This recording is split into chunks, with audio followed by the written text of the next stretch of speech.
दोस्तों स्वागत है आपका मेरे YouTube चैनल इंग्लिश बाबू पर। और आज मैं फिर हाजिर हूँ आपके साथ एक नई स्टोरी लेकर। और दोस्तों ये जो आज की हमारी स्टोरी है बहुत ही इंटरेस्टिंग स्टोरी है, सुनकर आपको बहुत मज़ा आएगा।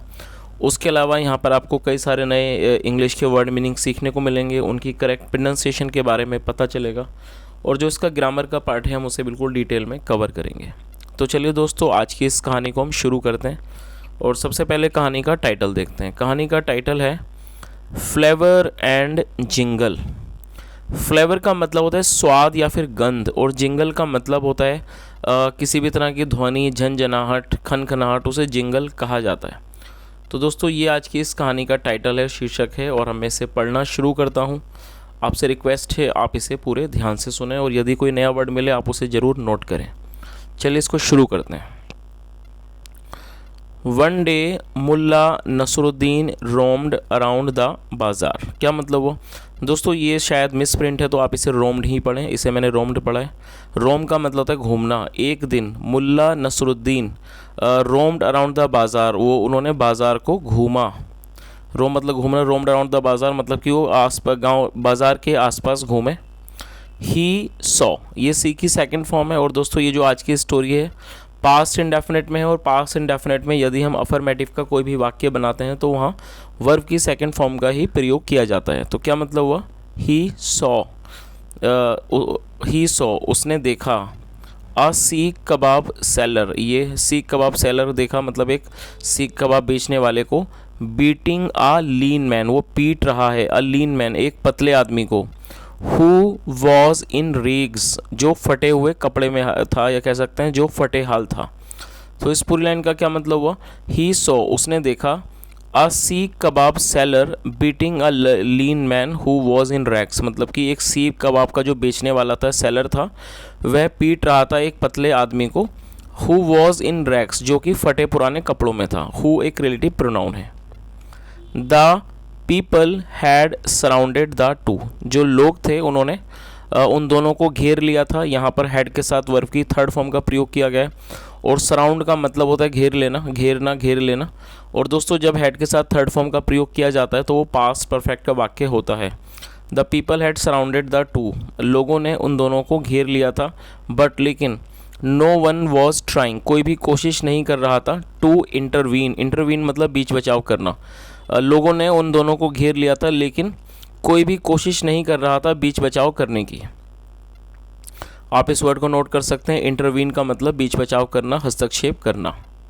मुल्ला टोर इन थ्रू द क्राउड, टोर इन का मतलब होता है भीड़ को छांटते हुए या फिर भीड़ को हटाते हुए कहीं पर घुसना, टोर इन कहा जाता है। आप इस वर्ड को भी नोट कर सकते हैं। मुल्ला टोर इन थ्रू द क्राउड, जो मुल्ला था वो उसने टोर इन किया मतलब कि भीड़ को चीरता वो अंदर गया।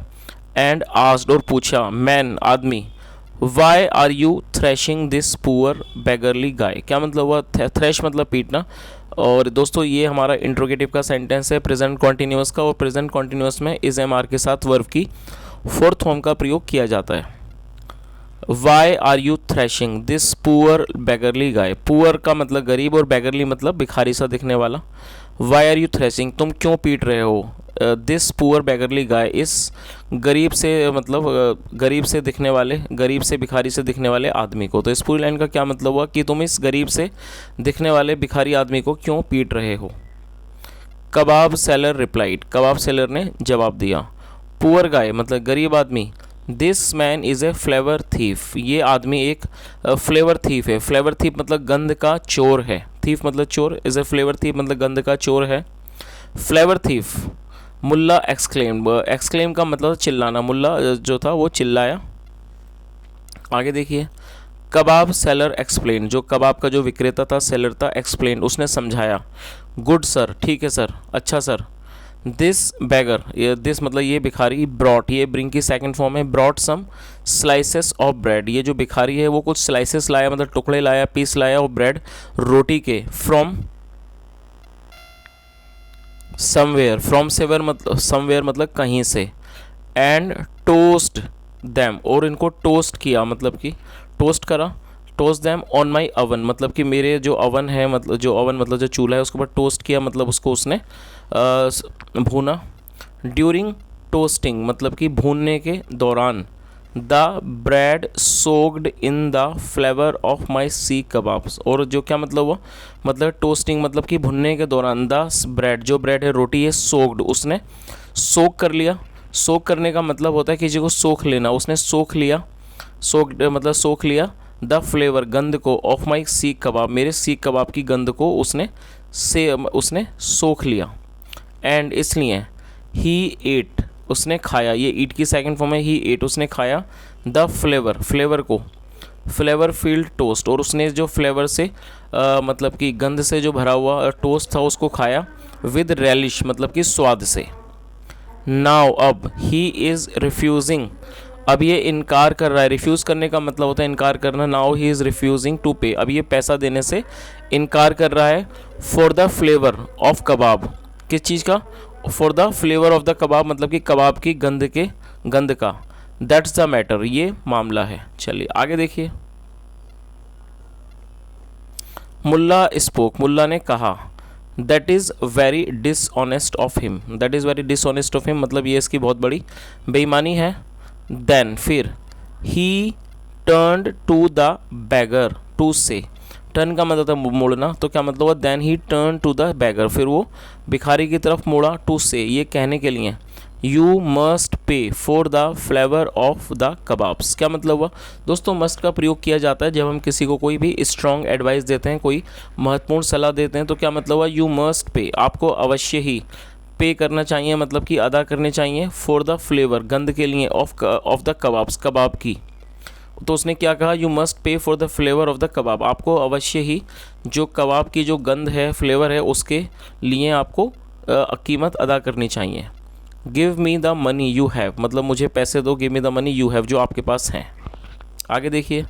The poor beggar handed Mulla Nasruddin whatever coins he had, handed का मतलब होता है सौंप देना, जो पुअर मतलब जो गरीब भिखारी था, बैगर था, हैंडेड उसने सौंप दिए मुल्ला नसरुद्दीन को, वट एवर जो भी कॉइन सिक्के थे, ही हैड उसके पास थे। तो इस पूरी लाइन का क्या मतलब हुआ, जो गरीब भिखारी था उसने मुल्ला नसरुद्दीन को जो भी उसके पास सिक्के थे, कॉइन्स थे, वो उसने उसको सौंप दिए। The kebab seller was pleased, please का मतलब होता है खुश हो जाना, जो कबाब का विक्रेता था, सेलर था, प्लीज़ वो खुश हो गया, विद हिमसेल्फ अपने आप पर, फॉर क्लेवरली मेकिंग मनी मतलब चालाकी से, मेकिंग मतलब चालाकी से पैसे कमाने को लेकर, आउट ऑफ नथिंग मतलब बिना किसी चीज़ के। तो इस पूरी लाइन का क्या मतलब हुआ कि जो कबाब सेलर था वो बहुत ज़्यादा खुश हो गया अपने आप से, किस लिए, for cleverly making money out of nothing मतलब बिना किसी भी चीज़ के चालाकी से पैसे कमाने को लेकर। चलिए आगे देखिए। Turn your ear to me, turn your ear to me, अभी आप इस लाइन का मतलब समझ लीजिए। वैसे टर्न का मतलब मुड़ना भी होता है, turn your ear to me मतलब मेरे पास अपना कान लाओ, टर्न योर मतलब मेरे पास अपना कान करो। Mulla said to kebab seller, Mulla ने कबाब सेलर को कहा, ही डिड उसने किया, as he was asked to do जैसा उसको करने को कहा गया। दोस्तों ये जो हमारा वाक्य है यहाँ वॉज के बाद थर्ड फॉर्म का प्रयोग किया गया है। जब भी वॉज या वर के बाद थर्ड फॉर्म का प्रयोग किया जाता है तो इस तरह का वाक्य जो है उसे पास्ट इंडेफिनिट का पैसिव वॉइस का सेंटेंस कहते हैं। तो ये पैसिव वॉइस का सेंटेंस है, आप इसका मतलब दोबारा समझ लीजिए। ही डिड उसने किया, as he was asked to do जैसा उसे करने को कहा गया। मुल्ला कब्ड हिज हैंड्स, मुल्ला ने अपने हाथों को कब मतलब कि मिलाया, विद द कॉइन्स सिक्कों से, इनसाइड मतलब कि उसके हाथ में सिक्के थे, एंड शुक इट ये शेक की सेकंड फॉर्म में शुक इट और उसको हिलाया, मेकिंग अ जिंगल साउंड मतलब झंझनाहट की साउंड करते हुए, near the kebab man's ear मतलब जो कबाब वाला जो आदमी था उसके कान के पास। हाउस दैट साउंड ये मतलब ये कैसी आवाज़ है। कबाब मैन सेड जो कबाब मैन था जो कबाब बेचने वाला था उसने कहा, स्वीट म्यूज़िक ऑफ मनी मतलब स्वीट म्यूज़िक मतलब मीठा संगीत ऑफ किसका, ऑफ मनी पैसों का। तो उसने क्या कहा, स्वीट म्यूज़िक ऑफ मनी मतलब पैसों का मीठा संगीत। दैट इज़ इट मतलब बस ये है। मुल्ला सेड मुल्ला ने कहा, एंड रिटर्न द कॉइन्स और उसने सिक्कों को लौटा दिया, टू द बैगर भिखारी को, सेइंग ये कहते हुए, यू कैन गो तुम जा सकते हो। चलिए आगे देखिए। हे दैट्स नॉट फेयर मतलब उसने क्या कहा, दैट्स नॉट फेयर ये उचित नहीं है, कबाब सेलर कंप्लेन, जो कबाब का जो सेलर था, विक्रेता था, उसने कंप्लेन की। कंप्लेन का मतलब होता है किसी भी चीज़ की शिकायत करना, और ये सेकंड फॉर्म है। कंप्लेन फर्स्ट फॉर्म है और ईडी लगने के बाद ये सेकंड फॉर्म हो जाता है। तो इस लाइन का क्या मतलब हुआ? दैट्स नॉट फेयर, ये उचित नहीं है। कबाब सेलर ए कंप्लेन, जो कबाब का जो विक्रेता था उसने शिकायत की। I must get my money, मुझे अवश्य ही मेरे पैसे मिलने चाहिए। डू सम जस्टिस, डू मतलब करना और जस्टिस मतलब न्याय। डू सम जस्टिस, कुछ न्याय करो, या कह सकते हैं कुछ इंसाफ करो। चलिए आगे देखिए।